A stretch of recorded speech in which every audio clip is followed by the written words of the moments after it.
বন্ধুরা, তোমরা যদি এই ধরনের পোকা আগে কখনো দেখে থাকো তাহলে প্লিজ আমাকে জানিও কমেন্ট বক্সে। এই ধরনের পোকাগুলোর হাত থেকে আমার গাছগুলোকে কি করে বাঁচাবো। আমার ছাদ বাগানের জবা গাছে এই ধরনের পোকা হয়েছে, কিছুতেই যাচ্ছে না। আমার ভিডিওতে দেখো, পাশে বাচ্চা দেখতে পাচ্ছ, ছোট ছোট, ওর গায়ে বাচ্চা ভর্তি। ওর গায়ে দেখো কতগুলো বাচ্চা, ওর গায়ে গা থেকে নামছে। কি ডেঞ্জারাস পোকা এগুলো গাছে, তো না সব গাছগুলোকে মেরে দেবে রে। তুই শিগগিরই আগে গাছগুলো তো স্প্রে কর, চল আবার আসবো নালে। পিঁপড়ে মনে হয় এই পোকাগুলোকেই খায়, দেখো পিঁপড়েটা টেনে টেনে নিয়ে যাচ্ছে।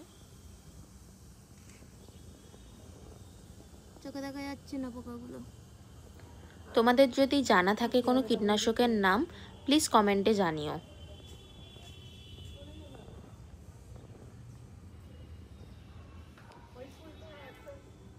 পোকা ফুলটা আনিস না।